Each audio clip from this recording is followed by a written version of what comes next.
Welcome to my channel DB brilliant classes. तर आपला जो चॅनल आहे त्याच्यामध्ये आपण जी कार्बन असेल किंवा कार्बन कंटेनिंग जे कंपाऊंड असतील, जे केमिस्ट्रीमध्ये सगळ्यात जो इम्पॉर्टंट एलिमेंट बघितला जातो तो म्हणजे आपला कार्बन असतो।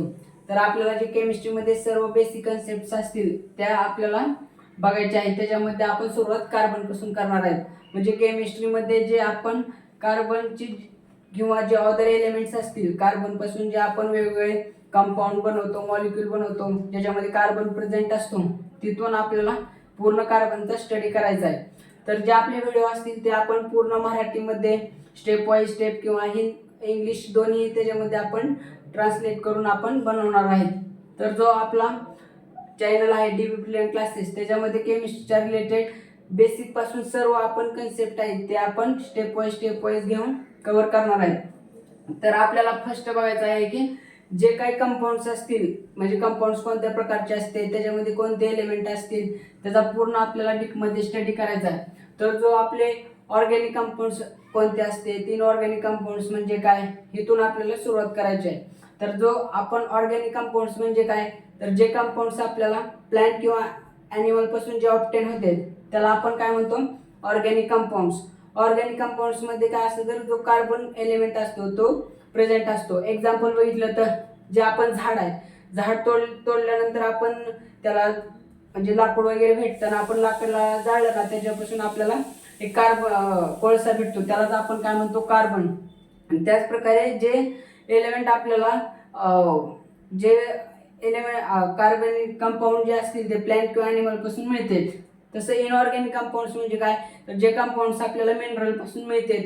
म्हणजे एक्झाम्पल बघितलं तर आपण सिलिकॉन ऑक्साईड, जे म्हणजे 2 किंवा 2 पेक्षा जास्त जे एलिमेंट असतील त्याच्यापासून जे कंपाऊंड मिळते आपण त्याला म्हणतो इनऑर्गॅनिक कंपाऊंड्स। तर त्याच्यामध्ये फर्स्ट आपल्याला ऑर्गॅनिक कंपाऊंड्स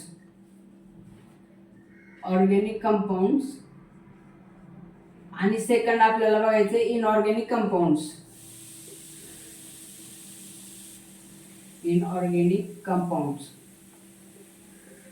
तर जे आपले ऑर्गॅनिक कंपाऊंड्स असते त्याच्यामध्ये मोस्ट ऑफ द काय असतं, तर कार्बन जो एलिमेंट असतो तो प्रेझेंट असतो, म्हणजे carbon containing organic compounds, carbon containing. आणि जे इनऑर्गॅनिक कंपाऊंड्स असते ते कोणते असते, तर जे मिनरल पासून मिळते त्याला आपण म्हणतो इनऑर्गॅनिक कंपाऊंड्स। तर ऑर्गॅनिक कंपाऊंड्स मध्ये आपल्याला फर्स्ट काय करायचंय, तर जो कार्बन एलिमेंट आहे त्याच्याबद्दल आपल्याला स्टडी करायचा आहे। म्हणजे कार्बन हा जो एलिमेंट आहे तो आपल्याला मोस्ट ऑफ द जो आपले फ्री स्टेट किंवा कंबाईंड स्टेट मध्ये आपल्याला कार्बन मिळतो। त्याच्यामध्ये फ्री स्टेट मध्ये वेगवेगळे कार्बनचे अलोट्रोप्स आपण पाहतो। त्याच्यामध्ये पाहिलं तर डायमंड, ग्राफाइट, फ्लोरीन हे त्याचे काय झाले, अलोट्रोप्स। तर अलोट्रोप्स म्हणजे काय, तर त्याची जी केमिकल प्रॉपर्टी असते ती सेम असते आणि फिजिकल प्रॉपर्टीज आर डिफरंट, त्याला काय म्हणतो आपण, अलोट्रोप्स। तर कार्बनचे जे काय अलोट्रोप्स असतील त्याच्यामध्ये अलोट्रोप्स कार्बनचे कोणते कोणते असते, तर डायमंड, ग्राफाइट, तिसरं फ्लोरीन। म्हणजे हे काय झाले, तर कार्बनचे अलोट्रोप्स जे नेचर झाले ते आपण त्याच्यावरून डिसाईड करतो। तर त्याच्यामध्ये डायमंड काय, आपल्याला डायमंड बद्दल थोडं माहिती असलं, म्हणजे डायमंड मध्ये काय असतं, त्याचा जो मेल्टिंग पॉईंट असतो, बॉइलिंग पॉईंट असतो तो हाय असतो। आणि ग्राफाइट, फ्लोरीन, ग्राफाइट कसं असतं, सॉफ्ट असतं। तर डायमंड मध्ये कसं इलेक्ट्रिसिटी फ्लो होत नाही त्याच्यामध्ये, कारण डायमंड जो असतो त्याच्यामध्ये काय असतं, फ्री इलेक्ट्रॉन्स अवेलेबल नसतात, त्याच्यामुळे त्याच्यामधून आपण इलेक्ट्रिसिटी पास करू शकत नाही। त्याच प्रकारे फ्लोरीन जे असतं ते कसं असतं, तर rarely obtain in the nature, म्हणजे ते कमी प्रमाणामध्ये आपल्याला त्याचा प्रूफ दिसून येतं। तर हे काय झाले, कार्बनचे 3 अलोट्रोप झाले। तर आता आपल्याला स्टडी करायचं आहे की जी कार्बन आहे, कार्बनची जी व्हॅलेन्सी असते ती 4 का असते ते आपल्याला स्टडी करायचं आहे। Means Y valency of the carbon is 4। तर आपल्याला स्टडी कशाचं करायचं, तर जो आपला कार्बन एलिमेंट आहे त्याचे आपल्याला बघायचं की व्हॅलेन्सी 4 का असते। तर दिसते आपण कार्बनचं आता व्हॅलेन्सी म्हणजे काय फर्स्ट आपण अंडरस्टँड करून घेऊ. तर व्हॅलेन्सी म्हणजे काय, अबूज प्रिन्सिपलनुसार जे काय आपल्या एलिमेंटमध्ये त्याच्या इलेक्ट्रॉनिक कॉन्फिगरेशननुसार जे काय अनपेअर्ड इलेक्ट्रॉन असतील त्याला आपण काय म्हणतो, number of the unpaired electron. This is the valency of the element. म्हणजे एक्झाम्पल बघितलं तर कार्बन मध्ये काय आहे, C12. आता ह्याचा आपण हा 6 आणि हा 12 म्हणजे काय अंडरस्टँड करून घेऊ. तर ही C म्हणजे काय असतो, तर ॲटॉमिक नंबर असतो, त्याला आपण Z या अक्षराने दाखवतो. आणि 12 काय असतो, त्याचा ॲटॉमिक मास नंबर असतो. म्हणजे आपल्याला बघायचं की त्याचा ॲटॉमिक नंबर म्हणजे काय, ॲटॉमिक नंबर म्हणजे काय आणि ॲटॉमिक मास नंबर म्हणजे काय. ॲटॉमिक मास नंबर, तर ॲटॉमिक नंबर म्हणजे काय, तर जो काय आपला कार्बन असेल त्या कार्बनचं काय असते, न्यूक्लियस असतं. न्यूक्लियस मध्ये total number of the protons, त्याला आपण काय म्हणतो, atomic number of the element, total number of the protons. आणि ॲटॉमिक मास नंबर म्हणजे काय, तर total number of the protons and neutrons, त्याला आपण काय म्हणतो, ॲटॉमिक मास नंबर. आणि आता समजा त्याच्यामध्ये आपल्याला जो हा आपला जो ॲटॉमिक नंबर आहे तो आपण Z ने दाखवतो आणि ॲटॉमिक मास नंबर आहे तो A ने दाखवतो. आता समजा आपल्याला न्यूट्रॉनची जर कॅल्क्युलेशन करायचं असेल, जे न्यूट्रॉन जर शोधायचे असतील तर त्यासाठी काय करतो आपण, A - Z हा फॉर्म्युला वापरतो. त्याच्यामध्ये A आपला काय झाला, protons plus neutrons, proton plus neutron minus proton means Z आपला काय झाला, ॲटॉमिक मास नंबर. त्याच्यावर आपण न्यूट्रॉनची संख्या कॅल्क्युलेट करू शकतो. तर हा आपला झाला कार्बनचा ॲटॉमिक नंबर आणि कार्बनचा ॲटॉमिक मास नंबरचा स्टडी. तर आता आपल्याला काय करायचं, जी व्हॅलेन्सी आहे, व्हॅलेन्सी म्हणजे काय, number of the unpaired electrons in the outermost shell, त्याला आपण काय म्हणतो, व्हॅलेन्सी. मग ते आपण कशावरून डिसाईड करतो, तर आपल्याला माहिती आहे कार्बनचं जे इलेक्ट्रॉनिक कॉन्फिगरेशन आहे त्याच्यानुसार 2 आणि 4 हे त्याचं काय झालं, electronic configuration of the carbon. मग आपल्याला काय करायचंय, त्याचं आपल्याला जो इलेक्ट्रॉनिक कॉन्फिगरेशन नुसार आपण त्याची ग्राउंड स्टेट आणि एक्साइटेड स्टेट कॅल्क्युलेट करतो.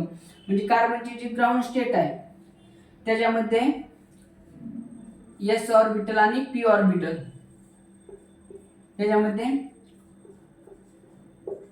1s2 2s2 2p2. म्हणजे हे काय झाले तर त्याच्यामध्ये असणारे सबशेल झाले. आपल्याला त्याचा पण डिटेलमध्ये स्टडी करायचा आहे, शेल कोणते असते, सबशेल कोणते असते, ते आपण कसं कॅल्क्युलेट करतो त्याचा पूर्ण आपल्याला स्टडी करायचा. फर्स्ट आपण नेमकं त्याच्यामध्ये असणारे अनपेअर्ड इलेक्ट्रॉन आपण कसे फाउंड आउट करतो ह्याचा आपल्याला स्टडी करायचा आहे. मग ही आपली काय झाली, ग्राउंड स्टेट झाली. आणि आपल्याला पुढे काय करायचं, त्याची एक्साइटेड स्टेट काढायची आहे. मग एक्साइटेड स्टेटमध्ये काय होतं, जे आपली ग्राउंड स्टेट असते त्याच्यामध्ये काय असतं, एनर्जी कमी असते, त्याच्यामध्ये काय असतं, बॉन्डिंग वगैरे बनत नसतं. मग आपल्याला काय करायचं असतं, बॉन्डिंग करायचं असतं. म्हणजे एखादा बॉन्ड वगैरे, म्हणजे जे कार्बनचा बॉन्ड अदर जे एलिमेंट असतील त्याच्यासोबत बॉन्ड करायचा असतो.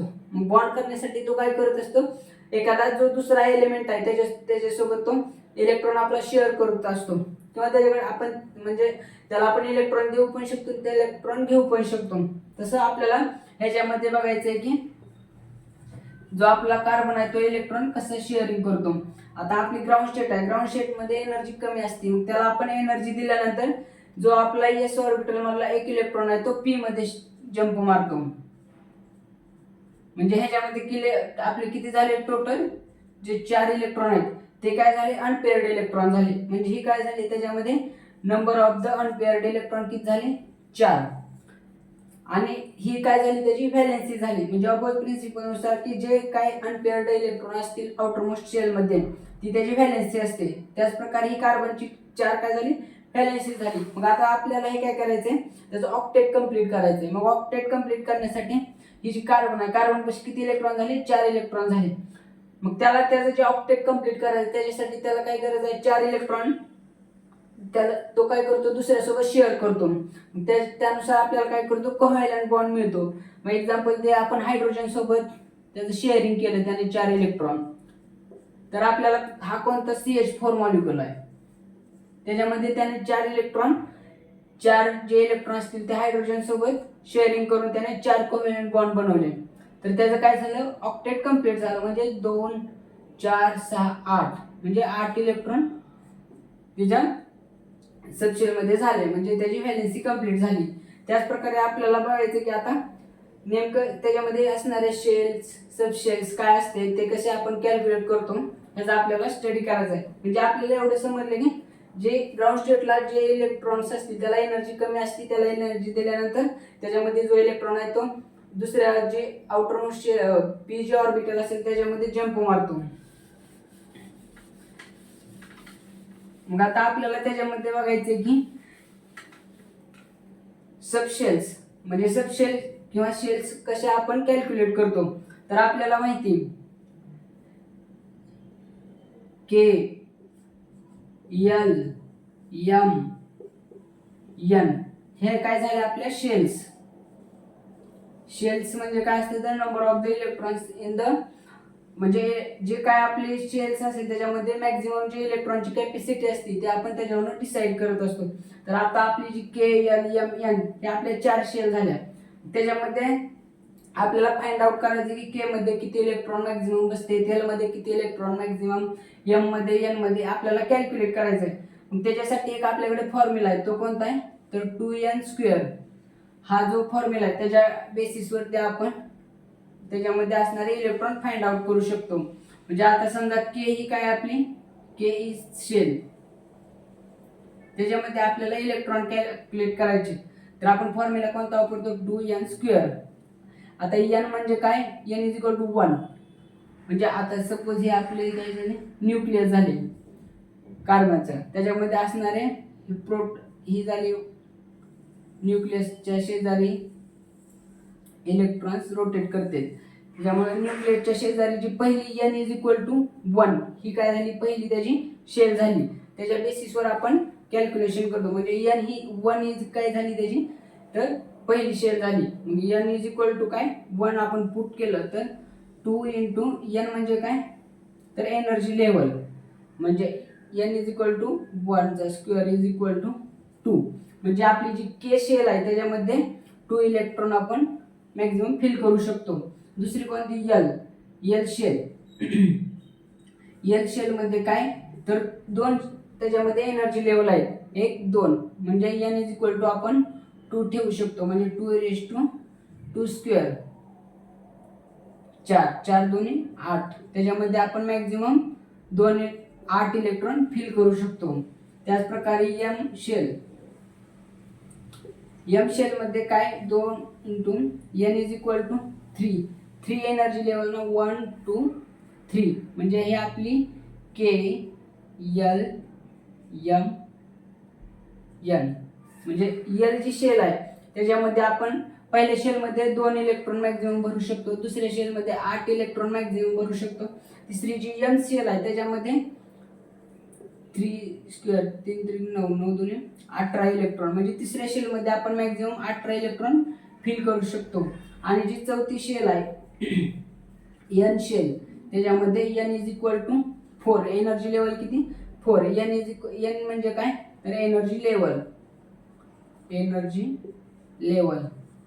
म्हणजे आपली जी चौथी शेल आहे त्याच्यामध्ये आपण एनर्जी लेवल 4 ठेवल्यानंतर 2 into 4 square is equal to 4 चा वर्ग 16 16 2 32 इलेक्ट्रॉन आपण मॅक्झिमम त्याच्यामध्ये फिल करू शकतो.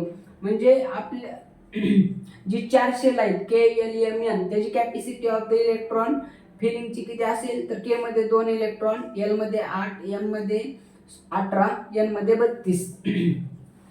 म्हणजे आपण जे इलेक्ट्रॉनिक कॉन्फिगरेशन मगाशी कार्बनचं बघितलं होतं त्याच्यामध्ये पहिल्या शेलमध्ये किती इलेक्ट्रॉन होते 2, एल मध्ये किती इलेक्ट्रॉन आपण जास्तीत जास्त भरू शकतो 8 इलेक्ट्रॉन. परंतु कार्बनचे इलेक्ट्रॉनिक कॉन्फिगरेशन नुसार पहिल्या शेलमध्ये 2, दुसऱ्यामध्ये 4 इलेक्ट्रॉन आहेत. म्हणजे त्याचं जे ऑक्टेट कंप्लीट करायचं आहे ते ऑक्टेट कंप्लीट करण्यासाठी आपल्याला किती इलेक्ट्रॉनची गरज आहे 4 इलेक्ट्रॉनची गरज आहे. त्याच्यामुळं आपण त्याचं ऑक्टेट कंप्लीट करण्यासाठी कार्बन काय करतो 4 इलेक्ट्रॉन शेअर करतो. शेअरिंग करून आपल्याला माहिती आहे कोव्हॅलेंट बॉन्ड म्हणजे काय तर शेअरिंग ऑफ द इलेक्ट्रॉन, त्याच्यावरून आपण त्याचं म्हणतो की तो आपण कोव्हॅलेंट बॉन्ड. त्याच प्रकारे कार्बन काय करतो 4 इलेक्ट्रॉन शेअर पण करतो आणि आपलं ऑक्टेट कंप्लीट करतो. त्यामुळे ही जी दुसरी शेल आहे एल इलेक्ट्रॉनमध्ये 8 इलेक्ट्रॉन म्हणजे त्याचा ऑक्टेट कंप्लीट करण्यासाठी तो 4 इलेक्ट्रॉन आपल्यासोबत बॉन्डिंग करतो. त्याला आपण म्हणतो की कार्बनची व्हॅलेन्सी 4 आहे, म्हणजे कार्बन आपलं ऑक्टेट कंप्लीट करतो. तर ही झाले KLMN. मग ही जी शेल आहेत त्याच्या पण सबशेल्स आहेत. सबशेलमध्ये SPDF हे काय झाले त्याच्या सबशेल झाल्या. तर हे आपण कशावरून डिसाईड करू शकतो, तर जो आपला अझिमुथल क्वांटम नंबर असतो तो आपल्याला फॉर्म्युला माहिती आहे. त्याचा काय फॉर्म्युला आहे तर 2I+1. हे काय झाला, जे आपल्या SPDF जे सबशेल्स आहेत ते कॅल्क्युलेट करण्यासाठी आपण अझिमुथल क्वांटम नंबर यूज करतो आणि त्याच्या बेसिसवरती आपण त्याच्यामध्ये जे काय ऑर्बिटल्स असतील ते कॅल्क्युलेट करू शकतो. म्हणजे एस मध्ये किती ऑर्बिटल्स आहेत, पी मध्ये किती ऑर्बिटल्स आहेत, डी मध्ये किती ऑर्बिटल्स आहेत, एफ मध्ये किती ऑर्बिटल्स आहेत ते आपण अझिमुथल क्वांटम नंबरच्या बेसिसवरती कॅल्क्युलेट करतो. म्हणजे आता एक्झाम्पल बघितलं तर एस मध्ये किती ऑर्बिटल आहेत, तर एस अझिमुथल क्वांटम नंबर आपल्याला माहिती 2I+1. 2 इंटू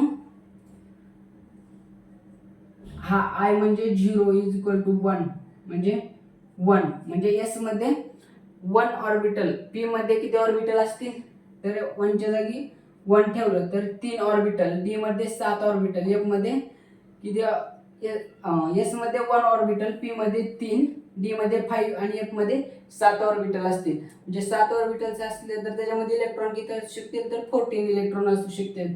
एस मध्ये 1 ऑर्बिटल म्हणलं तर 2 इलेक्ट्रॉन, पी मध्ये 6 इलेक्ट्रॉन, डी मध्ये 10 इलेक्ट्रॉन आणि एफ मध्ये 14 इलेक्ट्रॉन.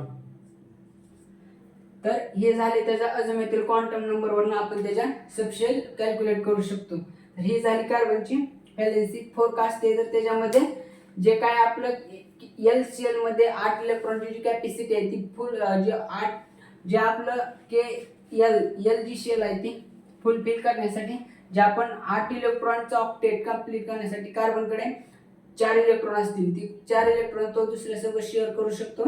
त्याच्यामुळे कार्बनची जी व्हॅलेन्सी असते ती काय असते 4 असते.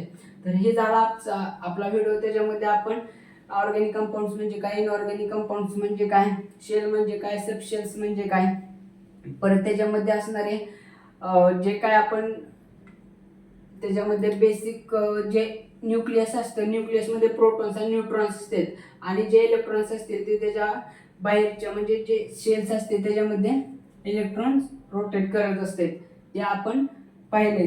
तर हे आजचा आपला काय जी बेसिक केमिस्ट्रीचा पहिला व्हिडिओ होता तो आता कंप्लीट झालेला आहे.